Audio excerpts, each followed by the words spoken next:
วันนี้เวลา 16:25 นาทีสมเด็จพระนางเจ้าพระบรมราชินีเสด็จพระราชดำเนินไปศูนย์แสดงสินค้าและการประชุม Impact เมืองทองธานีทรงเป็นประธานเปิดงานสตรีไทยประจำปี 2562 ภายใต้แนวคิดสายทานแห่งพระบารมีสู่การพัฒนาสตรีที่ยั่งยืนกระทรวงการพัฒนาสังคมและความมั่นคงของมนุษย์สภาสมาคมสตรีแห่งชาติในพระบรมราชินูปถัมภ์และภาคีเครือข่ายร่วมกันจัดขึ้นเพื่อเฉลิมพระเกียรติสมเด็จพระนางเจ้าสิริกิติ์พระบรมราชินีนาถพระบรมราชชนนีพันปีหลวงเนื่องในโอกาสทรงเจริญพระชนมพรรษา 87 พรรษาในวันที่ 12 สิงหาคม 2562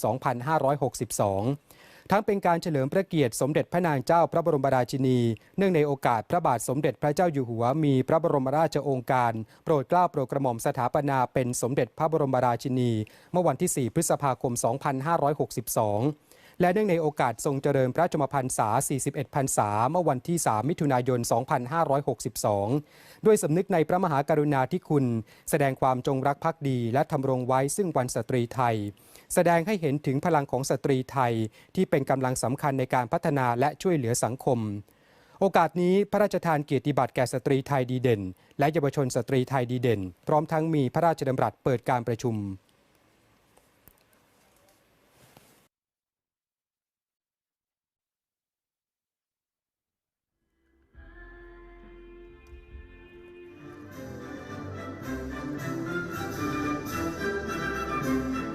ข้าพเจ้ามีความตั้งมั่นที่จะสนองพระเดชพระคุณพระมหากรุณาธิคุณในการสืบสารรักษาและต่อยอดพระราชปณิธานแห่งสมเด็จพระนางเจ้าสิริกิติ์พระบรมราชินีนาถพระบรมราชชนนีพันปีหลวงเหมือนดังที่พระบาทสมเด็จพระเจ้าอยู่หัวทรงตั้งพระราชปณิธานที่จะสืบสารรักษาและต่อยอดและแผ่ขยายพระบารมีแห่งสมเด็จพระบรมชนกนาถและสมเด็จพระบรมราชชนนีขอให้ทุกท่านณที่นี้โปรดร่วมมือร่วมใจและเป็นกำลังร่วมกับข้าพเจ้าในการเผยแผ่สายทานแห่งพระบารมี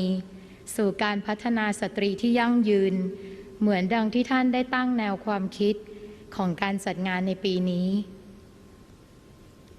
คำสัตย์ปฏิญาณที่ทุกท่านได้กล่าวนั้นทำให้ข้าพเจ้ารู้สึกซาบซึ้งและแอบกล่าวตามในใจอยู่ในทีทำให้ข้าพเจ้ารู้สึกภาคภูมิใจที่ได้เกิดมาเป็นสตรีไทยคนหนึ่งบทบาทหน้าที่สำคัญที่สตรีไทยมีต่อสถาบันครอบครัวตลอดจนการถ่ายทอดสั่งสอนการเป็นสตรีไทยที่ดีไปสู่รุ่นลูกรุ่นหลานนั้นนับเป็นรากฐานสำคัญสำหรับความมั่นคงของครอบครัวและจะนำพาไปสู่ความมั่นคงของสังคมและประเทศชาติต่อไปขออำนาจคุณพระศรีรัตนตรัยและสิ่งศักดิ์สิทธิ์ทั้งหลายรวมทั้งพระบารมีแห่งบูรพมหากษัตริยาธิราชแห่งพระบรมราชจักรีวงศ์จงปกป้องคุ้มครองให้ท่านทั้งหลายมีความสุขความเจริญโดยทั่วกัน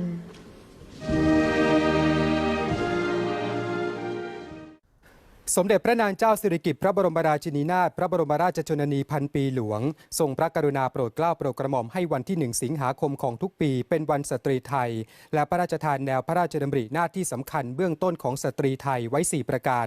ประกอบด้วยพึงทำหน้าที่ของแม่ให้สมบูรณ์พึงทำหน้าที่ของแม่บ้านให้สมบูรณ์พึงรักษาเอกลักษณ์ของความเป็นสตรีไทยและพึงฝึกฝนตนเองให้มีความรู้ความสามารถยิ่งขึ้นซึ่งสตรีไทยสามารถน้อมนำพระราชกระแสไปใช้เป็นแนวทางดำเนินชีวิตและพัฒนาตนเองอันจะส่งผลให้ครอบครัวสังคมและประเทศมีความสุขความเจริญและเป็นที่ยกย่องชื่นชมของสังคมโลกได้ต่อไปยังเป็นการกระตุ้นให้ทุกภาคส่วนในสังคมตระหนักถึงความสำคัญในบทบาทความสามารถและคุณค่าของสตรีไทยอีกทั้งได้พระราชทานพระราชานุญาตให้ใช้ดอกกล้วยไม้แคทริยาควีนสิริกิติ์เป็นดอกไม้สัญลักษณ์ประจำวันสตรีไทยมาตั้งแต่ปี 2546ภายในงานมีกิจกรรมสำคัญอาทินิทรรศการเฉลิมพระเกียรติสมเด็จพระนางเจ้าพระบรมราชินีนิทรรศการเฉลิมพระเกียรติสมเด็จพระนางเจ้าสิริกิติ์พระบรมราชินีนาถพระบรมราชชนนีพันปีหลวงนิทรรศการของสภาสมาคมสตรีแห่งชาติในพระบรมราชินูปถัมภ์และกิจกรรมของหน่วยงานภาคีเครือข่ายรวมทั้งการออกร้านจากมูลนิธิต่างๆเช่นร้านจิตอาสา 904 ร้าน Golden Place มูลนิธิส่งเสริมศิลปาชีพและมูลนิธิสายใจไทย